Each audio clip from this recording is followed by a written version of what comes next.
You know, it's a feeling many of us share, isn't it? This persistent sense that the United States is somehow, well, always involved in some form of conflict, whether it's making headlines or quietly operating behind the scenes. It often feels like the U.S. is always at war. Today, our mission is to cut through that perception, to truly understand why that is. We're going to dive deep into the intricate, sometimes hidden reasons behind this continuous engagement using the fantastic sources you've provided us. Yeah, and what's truly fascinating here is that this isn't just, a recent phenomenon or a series of isolated decisions. This feeling of constant engagement is, well, deeply rooted in strategic choices made decades ago. Choices that shaped a vast, interconnected system that has really come to define America's global role. We're talking about an underlying architecture that, almost by its very design, pulls the U.S. into repeated uses of force. Okay, so what does this all mean for you, our listener, trying to make sense of a genuinely complex world? Our journey today is to demystify this. We'll define what war actually means in this modern era, trace its historical roots right back to the nation's founding. Then we'll try to understand the intricate machinery operating today, and then look ahead to ponder the implications for what's to come. Get ready for some genuine aha moments that might just reframe how you view U.S. foreign policy. Mind one. Brief overview. The perpetual primacy machine. I found this next piece from your sources particularly striking because it immediately cuts to the chase. The short answer for why the U.S. seems always at war, well, the sources say Washington chose global primacy after 1945, and then systematically built the alliances, the bases, the budgets, the laws, and industries to sustain it. This very architecture, often called the primacy machine, it basically pulls the U.S. into repeated uses of force. It's not just a collection of discrete decisions, it's like this self-perpetuating global system. That's a great starting point. And it's absolutely crucial to first understand that war today isn't just about, large-scale invasions or occupations like Iraq or Afghanistan. That's what most people picture, right? But if we consider the broader picture, our sources highlight a really wide spectrum of actions that fall under this umbrella. It's like a constant hum of activity that, yeah, rarely makes for dramatic headlines, but demands significant resources and attention. We're talking about actions across the globe that collectively maintain this state of persistent engagement. Okay, so what kind of actions are we talking about specifically? Well, for instance, we have kinetic pinpricks. Think punitive strikes, maybe over-the-horizon raids or targeted drone strikes. These might make a brief, intense splash in the news, often in places you wouldn't necessarily expect. Then there are maritime actions. This includes things like interdictions stopping ships or freedom of navigation operations, ONAPs they call them, basically asserting the right of transit in international waters, and escort missions in crucial shipping lanes. So, direct military action, but maybe smaller scale. Exactly. And beyond that, the U.S. heavily employs indirect tools. We're talking extensive arms transfers to allies, training and advising missions for foreign militaries, and deep intelligence sharing, which is huge. Yeah. And it gets even more sophisticated with non-kinetic operations. These are things like cyber warfare, electronic warfare, space support, stuff that's largely invisible to the public, but incredibly active and impactful. Right, the stuff happening behind the curtain, so to speak. Precisely. And finally, there's persistent presence. Forward deployments of troops, rotational forces in various regions, and continuous joint military exercises with allies. The key insight here, I think, is that most of these actions sit below the threshold of formal declarations of war. They are smaller than invasions, but frequent and pervasive enough to create a constant sense of engagement. Like I said, a continuous hum of atmospheric activity that requires significant resources and attention. That's such a vivid way to put it. That low-pressure system analogy, it makes you realize how much is happening below the radar constantly without us ever really seeing the thunderstorm. Yeah, exactly. You can think of traditional warfare as a full-blown thunderstorm, right? Loud, unmistakable, capturing everyone's attention. But what the U.S. engages in today is often more like that persistent low-pressure system, a continuous hum of atmospheric activity. It still requires significant resources and attention, even if it doesn't always make for dramatic weather alerts. It's a steady state of operational readiness and engagement rather than, episodic all-out conflict. And that distinction is just vital for understanding this always at war feeling. So if this primacy machine really is the key, what does the source material suggest it's actually trying to achieve? What are the goals? And does it always hit those marks? Or are there inherent tensions, maybe even failures, built into its very goals? That's an excellent question. Your sources reveal that after World War II, U.S. strategy really coalesced around three core aims. These essentially became the driving force behind this machine. First, deterring peer competitors like the Soviet Union during the Cold War and now Russia and China. Second, protecting the global economy, ensuring stable trade routes, financial systems, that sort of thing. And third, reassuring allies, building this network of mutual defense. To achieve this really ambitious vision, a truly massive apparatus, an entire global infrastructure was meticulously built and continues to be maintained today. Okay, so what does that infrastructure actually look like? What are the components? Well, it's truly global and deeply interconnected. It comprises several critical components. First, you've got the alliances and security guarantees, like NATO and Europe, obviously, and the bilateral pacts in the Pacific with countries like Japan, South Korea, Australia. These aren't just, diplomatic handshake agreements. They come with pretty ironclad commitments to mutual defense, which can act as tripwires, basically pulling the U.S. into conflicts when partners are threatened. So those alliances are a major pull factor. Absolutely. Second, we have the global footprint, this extensive network of military bases, logistics hubs, prepositioned equipment across really every continent. This allows for rapid deployment and sustained operations anywhere in the world. It means the U.S. can respond quickly, often preemptively, to perceived threats. Third, power projection capabilities are essential.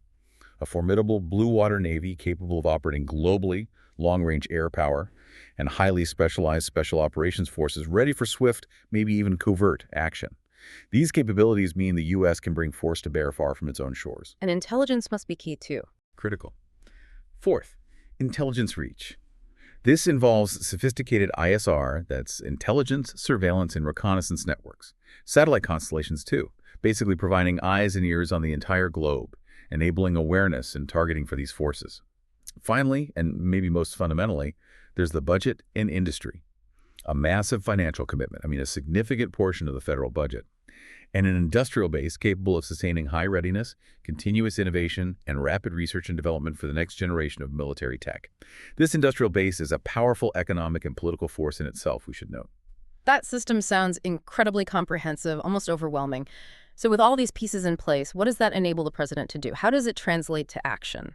Right, so this system, once built and continuously maintained, creates what our sources term optionality. It means presidents can act quickly, often bypassing the political and legal thresholds of formal war declarations. It makes the use of force a readily available tool, maybe even the default tool sometimes. This agility is about having the capacity and the legal pathways to intervene swiftly and decisively when perceived interests are at stake, often without needing a lengthy public debate or, explicit congressional approval for every single action. And that's a significant factor in this feeling of constant engagement. The key insight here is that this optionality is a deliberate design feature, allowing for continuous, low-threshold uses of force. Okay, so it's built for speed and flexibility. Exactly.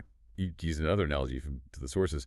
Imagine a highly sophisticated, fully stocked emergency response center that's constantly running, 24/7. It has specialized teams, vehicles, equipment, intelligence on standby worldwide. And it's not just for major disasters, right? It's also used for countless smaller incidents, medical evacuations, search and rescue, maybe cyber defense. This machine makes rapid action possible and almost expected, maintaining a steady tempo of operations that might not always be visible to the general public, but are continuously active and ready to deploy at a moment's notice. This constant state of readiness and the expectation to use it is a core aspect of the primacy machine. Mosey 2. Notable cases. A historical journey of U.S. engagement. Okay, so to truly understand how this primacy machine became so central to U.S. foreign policy, and maybe why the U.S. finds itself in this continuous state of engagement, we need to rewind a bit. Your sources give us a fascinating look at how the U.S. got here, starting right from its very birth as a nation forged in conflict. It's a history that's often, let's say, romanticized, but also has its darker, more complex sides, setting some powerful precedents. Indeed. The United States was born from conflict, the American Revolution, 1775 to 1783. George Washington, a military commander, became the first president. That established the principle of an armed and resilient republic right from the outset. It immediately set a tone for national identity deeply intertwined with military capability. However, it's interesting. The sources point out that the nascent republic initially mistrusted large standing armies. Congress was hesitant to fund a robust military. They favored armed citizens, the militia, which is the historical context for the Second Amendment, actually. The fear was a politically ambitious general misusing military power against the populace, a stark contrast to the modern military-industrial complex we see today.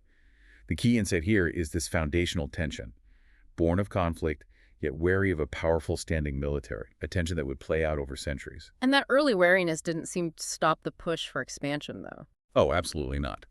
This early period was also characterized by pretty aggressive expansion.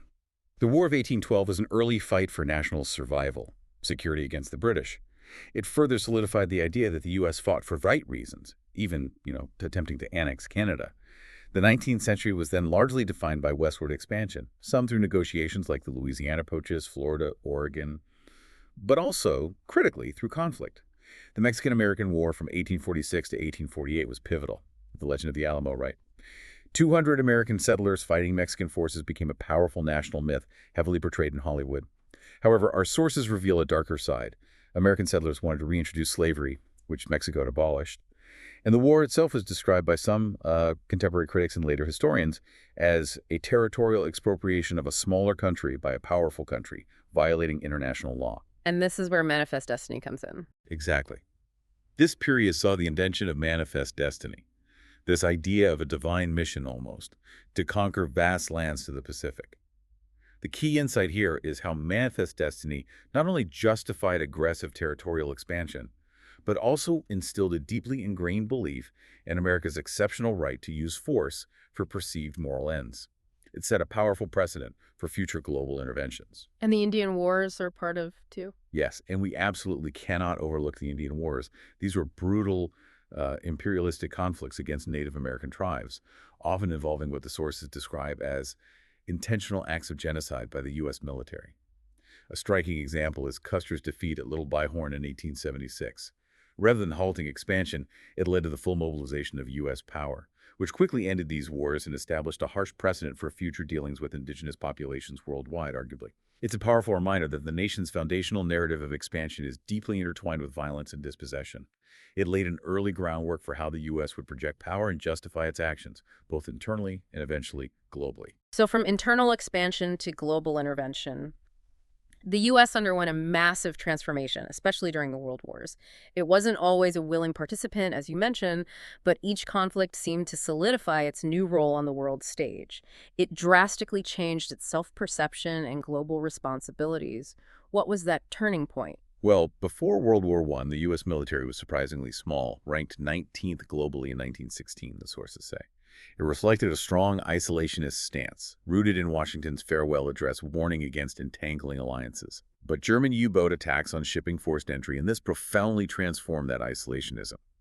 President Woodrow Wilson articulated a new doctrine. He framed U.S. involvement not just as power politics, but as a sacred mission to uphold superior American values globally. A real shift in rhetoric. Immense. It led to massive propaganda efforts, like from the Office of War Information, the introduction of conscription, the rapid buildup of a massive arms industry, and crucially, learning to coordinate overseas troop deployments, sending 2 million men to Europe. It marked the start of the modern U.S. Army and, for some historians, the era of the USA as a superpower. The key insight here is how World War I transformed the U.S. from a reluctant regional power into a global player, imbuing its military actions with this sense of moral purpose that would carry forward. And then World War II sealed the deal. World War II, 1939 to 1945, was the definitive transformation. It truly established the foundations of the primacy machine we're discussing. The construction of the Pentagon began, interestingly, on September 11, 1941, symbolizing the ultimate integration of military and financial power on an unprecedented scale. The U.S. established its first major Pacific base on Guam in 1945, providing strategic bomber reach into Asia, a base still absolutely critical today for regional power projection. Then came the atomic age. The Trinity test in July 1945, followed by the use of atomic bombs on Hiroshima and Nagasaki. A game changer. Totally. This provided the U.S. with an absolute weapon, as it was seen then, that seemed to guarantee victory. It marked the end of total war, as it had been known, demanding unconditional surrender, and sparked ongoing ethical questions about its use, obviously. The key insight here is that WWII didn't just end a war. It birthed a new global superpower with unmatched military and economic might. It permanently shifted its strategic outlook from isolation to global dominance and laid the exact groundwork for the primacy machine. Post-1945, the U.S. emerged as the unchallenged superpower. It financed Europe's rebuilding the Marshall Plan. It spearheaded institutions like the UN, World Bank, IMF, and effectively imposed its values, dictating a new global order that continues to shape our world. This newfound power, however, brought new responsibilities and new adversaries. This leads us straight into the Cold War and exposing the very real limits of this burgeoning primacy machine. It wasn't just about projecting power anymore, was it? It became this complex dance of deterrence, the psychological burden of being a global guardian. Precisely. And the Korean War, 1950 to 1953, was the first major test of this post-WWII primacy. North Korea's invasion of the South led to a U.S.-led UN intervention, launched from bases in Japan. It was the first war fought under the banner of international law, in a sense. General MacArthur sought total victory, even reportedly contemplating atomic weapons against China. But China's intervention, and crucially, the Soviet Union's newly acquired nuclear capability in 1949, forced the U.S. to compromise with an armistice. Korea remains divided today. This dramatically demonstrated the limits of U.S. power when facing nuclear-armed peers. It highlighted what the sources call the failure of 25 years of U.S. policy to prevent nuclear proliferation. The key insight here is that Korea forced a strategic pivot. The U.S. shifted from aiming for absolute victory to focusing on nuclear deterrence, a paradigm that would define the Cold War. So deterrence becomes the name of the game. It's exactly. The global spread of nuclear weapons, USSR, UK, China, France, etc., transformed U.S. strategy. It wasn't about winning a total war anymore, but preventing one through the threat of devastating retaliation. Man mutually assured destruction. The U.S. atomic arsenal had to expand significantly for this multipolar world, creating an arms race that itself became a constant state of low-level conflict, of tension. The post-WWII era also saw that significant shift away from no entangling alliances.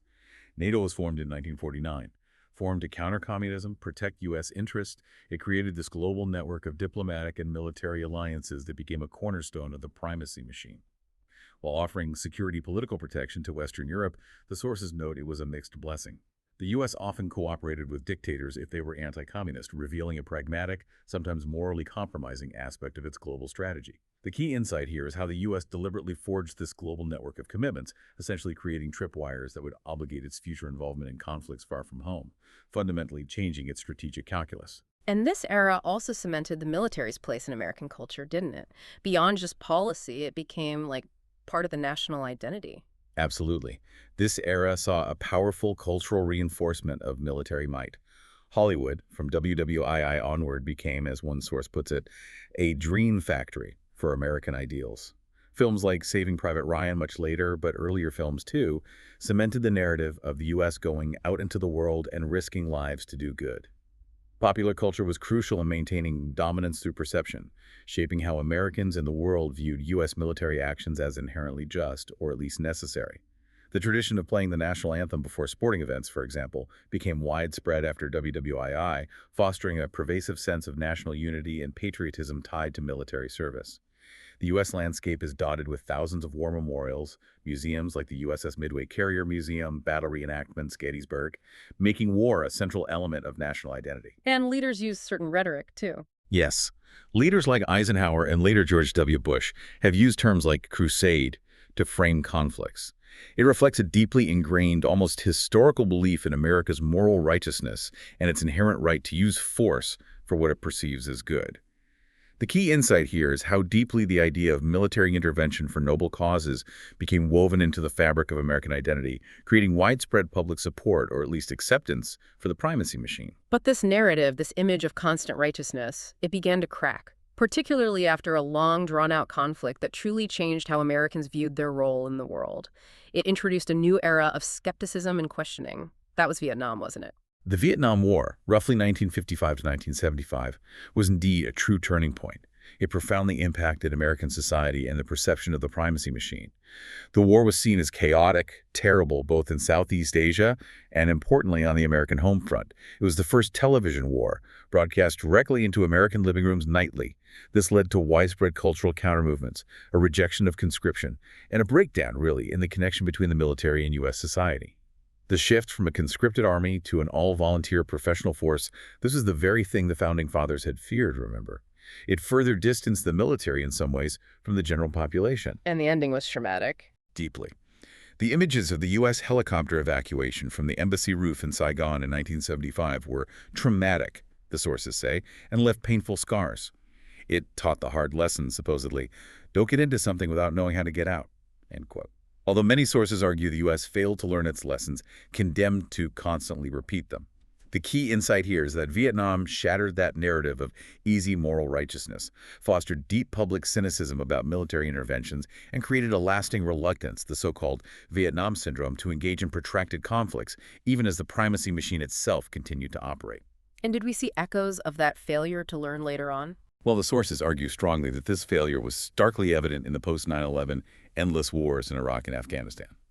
The Iraq War, justified by manipulated intelligence about weapons of mass destruction, led to over 4,000 American deaths, countless Iraqi civilian deaths. It resulted in chaos, the rise of ISIS, increased Iranian influence, essentially the opposite of the U.S.'s initial goals. It has been acknowledged widely, even by key figures involved, as a profound mistake, a significant misjudgment. The Afghanistan war became an even longer and more costly conflict. It ultimately ended in failure, with the same humiliating images as in Saigon 1975, as one source puts it, a devastating echo of past trauma. A bleak assessment. The sources conclude unequivocally, none of these recent wars have been a success. This era blurred the lines between good and evil, making the answer not so clear anymore for many Americans. It profoundly impacted the national psyche and its perception of global engagement. The key insight is that these endless wars deeply eroded public trust, demonstrated the limits of military solutions for complex political problems, and really solidified the feeling that the U.S. is indeed always at war, often without clear objectives or successful outcomes. 3. Current practices. The priming machine in action today. Okay, so we've traced this arc from the revolutionary birth and westward expansion through two world wars, the Cold War, and then these really challenging post-9/11 conflicts. The U.S. has constantly been refining or at least adapting its approach to global power. But how does this primacy machine actually operate today? How does it determine where and how the U.S. uses force? And how does it manifest in the day-to-day global landscape? Right, and picking up on our initial definition, it's vital to reiterate. The U.S. isn't just fighting traditional declared wars. It's involved in this continuous cycle of activities that leverage the full spectrum of its military and intelligence capabilities. These actions, often below the public radar, collectively maintain the global posture we've been discussing. We see those kinetic pinpricks, the targeted strikes, maritime actions like FNOPs ensuring open seas, indirect tools arming, training allies, non-kinetic operations in cyber and space, and that constant persistent presence of troops and bases worldwide. This constant engagement, though not always a full-blown war, is the ongoing reality, the continuous hum of the machine. And one of the biggest drivers for action, as our sources point out, seems to come from the very bedrock of the primacy machine, its extensive network of alliances. And this crucial concept of credibility. It sounds like a complex web of promises and expectations, maybe even a heavy burden sometimes. Absolutely, it's a huge driver. The U.S. is bound by formal treaty commitments, like NATO's Article 5, which mandates mutual defense, and also by informal security guarantees with key partners in regions like the Pacific or the Middle East. These pacts actively pull Washington toward action when partners are threatened, whether directly or indirectly. And then there's credibility. It functions like a strategic currency in the system. If the U.S. promises deterrence, meaning it vows to prevent an adversary from attacking an ally by making the costs too high, it must periodically demonstrate resolve to be believed. So it has to show it means business. Exactly. This often results in visible responses.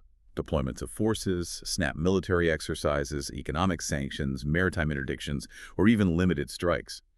The ongoing war in Ukraine highlights this perfectly. Failure to adequately support an Eastern European country, even from a distance, could lead allies like Taiwan, South Korea, or Japan to seriously question U.S. commitment to their defense.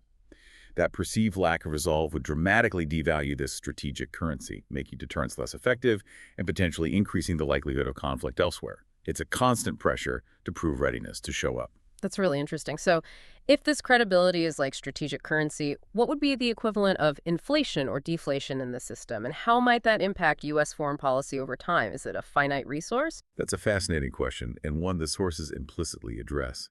It's our first knowledge gap for you, the listener, to really think about. If this credibility is like strategic currency, what would be the equivalent of inflation or deflation in this system? And how might that impact U.S. foreign policy over time? You could argue inflation happens if the U.S. overpromises or intervenes ineffectively, like the red lines in Syria that weren't enforced. It dilutes its perceived power. Deflation might occur if a major ally publicly questions U.S. resolve, or if a competitor successfully challenges an existing norm without consequence. That could lead to a domino effect where other allies also begin to doubt. In that scenario, U.S. foreign policy might require even more direct, costly interventions to rebuild that credibility. Or it would need to fundamentally reassess its global role, perhaps accepting a diminished influence. The constant need to manage this currency means the machine is always active, always demonstrating resolve, contributing to that sense of always at war. Okay, that makes sense. But it's not just about international promises and perceived credibility, is it? There's a powerful domestic engine driving this as well, the defense economy and its deep, deep roots within the U.S. It's an integral part of the country's economic and political landscape, making it incredibly hard to scale back, even if leaders wanted to. You're absolutely right. A vast defense industrial base supports millions of jobs across the country. It fosters cutting-edge technology ecosystems in states from California to Texas to Virginia and builds really strong congressional coalitions. Bipartisan, often. Multi-year programs for weapon systems and research, think the F-35 fighter jet or new submarine classes, they lock in funding and supply chains for decades. Crucially, production is geographically distributed across many congressional districts. This means that elected politicians have a vested economic interest in its continuity, regardless of the overall strategic need. Jobs in their district depend on it. So crises can actually fuel this engine. Unfortunately, yes. Crises often accelerate appropriations, refresh inventories, greenlight new technologies. It provides a constant impetus for the industry to keep growing. Even after major wars end, procurement pipelines and R&D roadmaps continue, sustained by the narrative of evolving threats, missiles, drones, cyber attacks, space-based challenges, AI. Take San Antonio, Texas, for example. The sources mention it's probably known as Military City. It hosts 5 military bases, nearly 100,000 soldiers. The military's presence is pervasive. It influences the best hospitals, high schools, local services. This demonstrates how deeply the military is embedded in the U.S. economic and social fabric. It creates powerful domestic constituencies, voters, businesses, communities that support continued defense spending and global engagement. This isn't just about strategy. It's about livelihoods and local economies, adding another powerful self-sustaining layer to the primacy machine. Okay, so we have alliances and credibility pulling from the outside and the defense economy pushing from the inside. What about the legal framework? You mentioned earlier that it's designed to keep military force on tap, allowing for swift executive action. This legal infrastructure sounds like a critical, maybe often opaque, component of the primacy machine. The legal authorities are indeed central to this perception of constant engagement. Successive authorizations for use of military force, or AUMFs like the ones passed after 9/11 that are still used today for operations against groups that didn't even exist then. Combined with Article 2 constitutional powers of the President as Commander-in-Chief, they enable rapid executive action, especially for those short, limited operations that don't technically rise to the level of a declared war. While oversight mechanisms exist, congressional briefings, funding control, even judicial review sometimes, the system explicitly prioritizes speed and surprise. This normalization of frequent small-scale uses of force is further shaped by distinctions between Title 10 operations, traditional military actions by DoD, and Title 50 operations, intelligence authorities, often covert. And Congress hasn't formally declared war since. Since 1941, World War II. It's a striking historical fact. All subsequent U.S. conflicts, Korea, Vietnam, Panama, Grenada, the Gulf War, Iraq, Afghanistan, countless smaller interventions have been initiated by presidential decisions, sometimes with congressional authorization like AUMFs, but not formal declarations of war. It highlights the executive's vastly expanded authority in this domain over the past 70-plus years. So it's essentially like a remote-controlled faucet for military action. That's the analogy the sources use, and it's pretty apt. Think of it like a remote-controlled faucet. The executive has legal buttons that can instantly turn on a stream of military action, from a trickle, maybe a drone strike, to a powerful spray, like deploying a carrier strike group, often without needing to get a full plumbing committee, which would be Congress, to convene and approve every single drop. This agility, while intended for rapid response to evolving threats, also dramatically contributes to the perception of constant engagement and can bypass broader public debate. Okay, and the U.S. commitment to the global economy also dictates where it operates, right? Particularly around these vital geographical points, these choke points. It's almost like the U.S. acts as a global guardian of trade routes, compelled to intervene when these arteries are threatened. That's a good way to put it. The global economy relies heavily on a few narrow maritime and energy corridors, the choke points. Think the Strait of Hormuz, so much of the world's oil passes through there. Bab el-Mandeb at the southern end of the Red Sea. The Suez Canal. The South China Sea, a major shipping route and area of huge geopolitical tension. The Panama Canal. These are critical arteries for international trade and energy flow. When shipping is threatened or partners are attacked in these areas, maybe by piracy, state-sponsored aggression, terrorist groups, the U.S. often dispatches naval and air assets. The goal is to keep these crucial lanes open and signal its resolve. It's about ensuring the smooth functioning of the global economic system that the U.S. essentially underwrites. And it's a clear reason for its omnipresent military posture in certain key regions. And just when some thought the era of great power competition was maybe fading after the Cold War, your sources confirm it's back, and that's significantly influencing the peacetime military tempo and how the U.S. positions itself globally, adding yet another layer to this always at war feeling. Indeed, the resurgence of great power competition is a major driver of current military activity, no question. Russia's aggression, particularly its full-scale invasion of Ukraine, and China's rapid military modernization and assertive posture in the Indo-Pacific have revived prepare to fight a major war planning within the U.S. defense establishment in a big way. This, in turn, raises the peacetime tempo considerably. We see more forward deployments of troops, more joint exercises with allies, often larger, more complex than before, increased co-production of military hardware with allies, a faster investment in cutting-edge technologies like long-range fires, missile defense, AI, cyber, space assets. Even without formal declarations of war, the day-to-day global competition looks and feels militarized. Can you give an example? Sure. Japan hosts the largest U.S. naval base outside the U.S. at Yokosuka, and the largest U.S. air base in Asia at Kadena, Okinawa. That's 50,000 U.S. personnel stationed there. These bases are absolutely critical for U.S. interventions and deterrence in Asia, largely aimed at China and North Korea. Similarly, the Philippines, a key U.S. treaty ally, faces daily harassment, essentially, from the Chinese Navy and Coast Guard in disputed waters of the South China Sea. This leads to calls within the Philippines and actions by the U.S. to increase presence, maybe even return the U.S. Navy to bases like Subic Bay. This demonstrates the visible and increasing militarization of these strategic regions, maintaining a constant state of readiness and, frankly, low-level confrontation.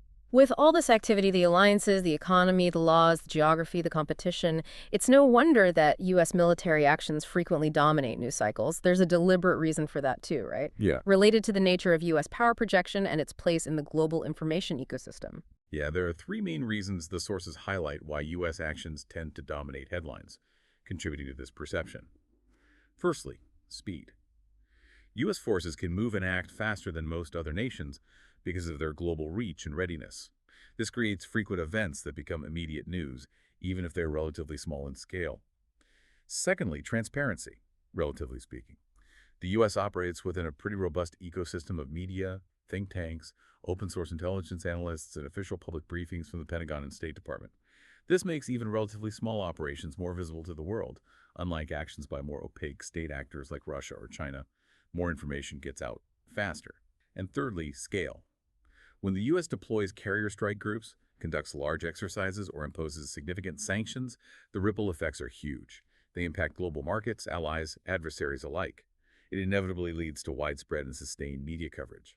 The sheer magnitude of U.S. power means even its smaller actions have global resonance. Okay, so we hear about the actions. But given this constant activity, it's easy to think the U.S. always fights, always intervenes militarily. But our sources also highlight the less visible, yet apparently frequent instances of restraint. The times the U.S. doesn't pull the trigger, which rarely make the front page and often go unnoticed by the public. That's a really important counterpoint. Restraint is common, the sources argue, but it's quieter. It rarely makes headlines and often goes underappreciated in the public narrative. What does it look like? Well, it includes actions like deterrence by presence simply showing the flag without firing a shot, projecting power through visible deployment, which often de-escalates situations before they even begin. That's a form of action, but not kinetic action.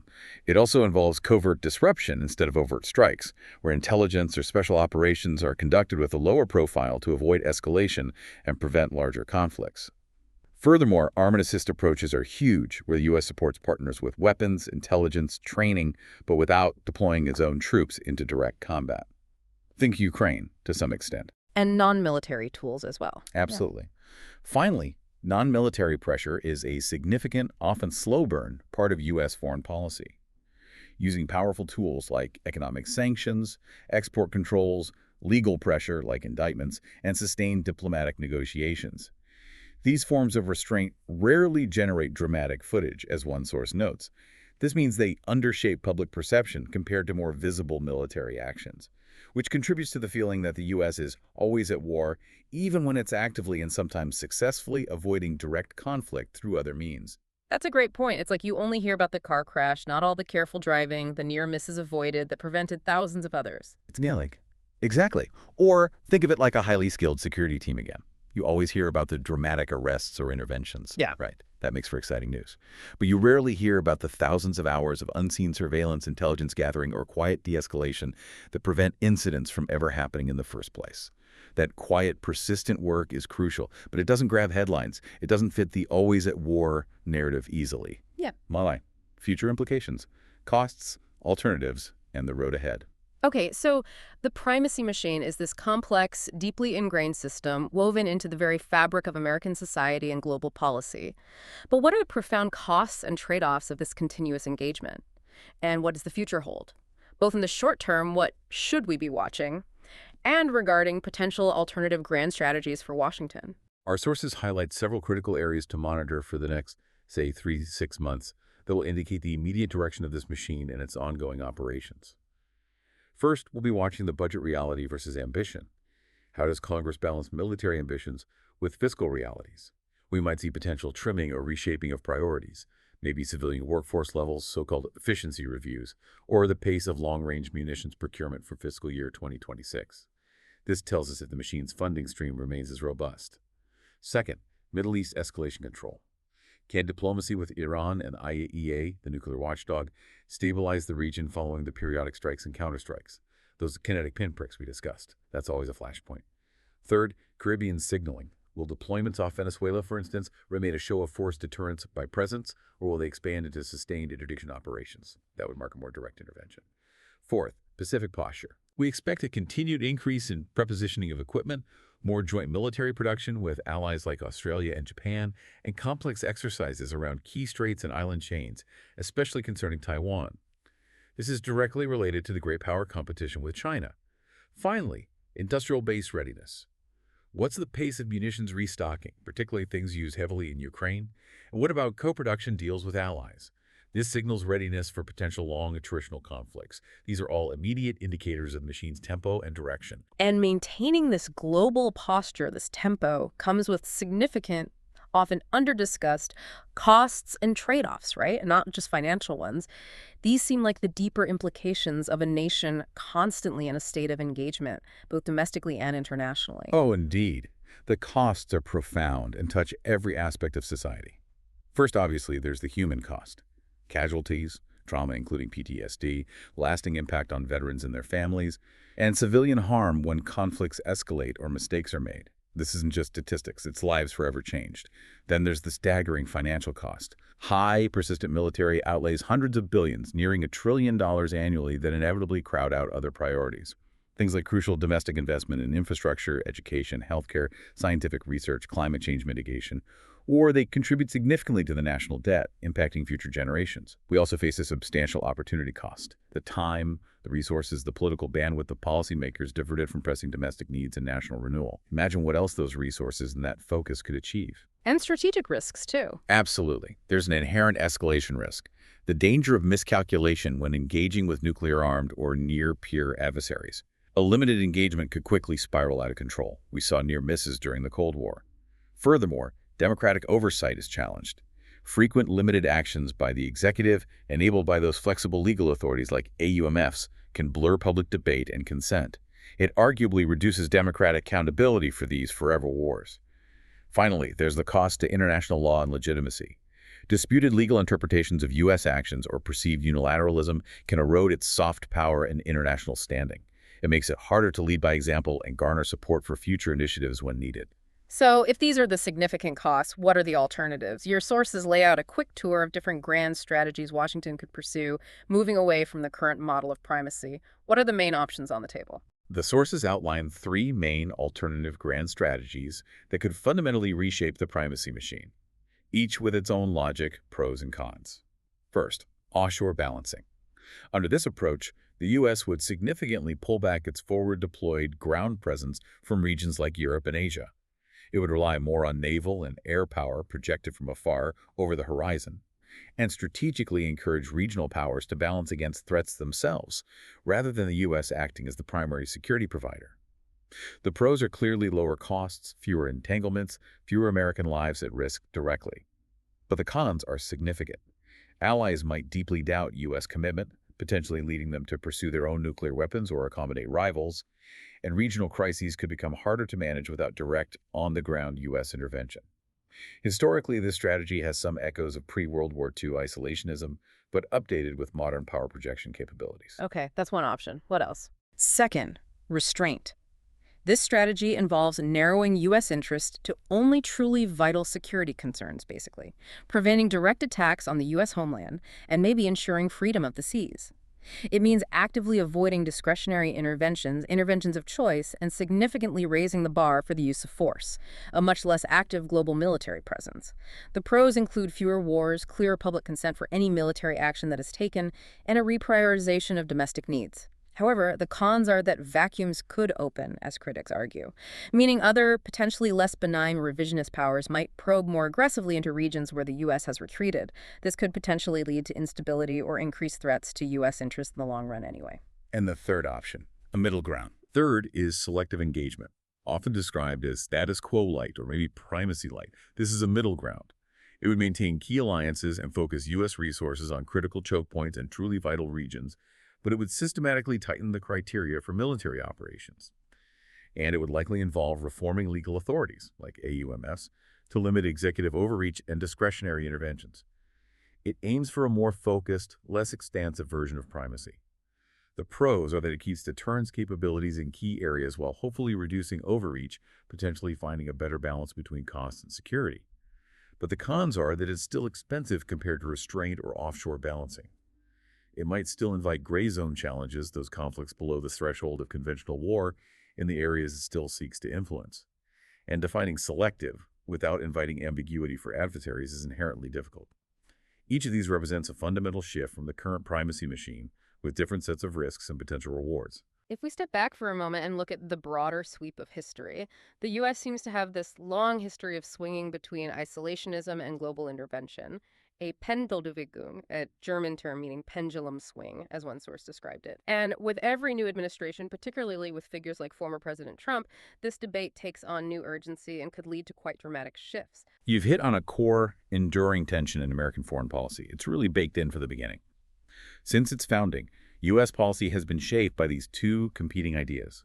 One, stay home, avoid foreign entanglements, focus on building a moral republic, the city on a hill idea. The other, be globally present and active for moral reasons, for the sake of democracy, stability, and U.S. interests tied to that order. This tension continues today. The sources note a strong tendency among Americans, particularly after long wars, to return to a pre-WWII isolationist mindset, believing we have done enough, and that others should shoulder more responsibility for global security. This pendulum swing is particularly relevant with elections every 4 years. These can cause significant, sometimes abrupt, shifts in U.S. strategy, impacting long-term global credibility compared to rivals like China or Russia, whose leaders can pursue strategies for decades without facing public elections in the same way. And Trump's influence is mentioned specifically. Yes. Donald Trump, identified in the sources as a 45th and potentially 47th U.S. president, has explicitly advocated an America-first approach. This seeks to replace the post-1945 international order, built on alliances and institutions, with more of an American power order based more purely on transactional, economic, and national interests rather than global collective security. This approach, the sources note, despite his own contradictory history with the military, represents a potentially dramatic shift for the unpredictable commander-in-chief. It could move away from the global primacy machine as it was originally conceived after WWII and potentially profoundly alter America's global posture. That's a strong perspective from the sources. Do they delve into how such a dramatic shift, like a move towards restraint, for example, would actually be implemented? How do you do that without creating dangerous power vacuums that other states might rush to fill? It's not as simple as just deciding to come home, presumably. It's certainly not. And that leads us to our second knowledge gap question for you to ponder. Considering the historical tension between isolationism and global activism, What would a successful long-term restraint policy actually look like in practice? And what specific steps would be needed to transition to it without creating dangerous power vacuums?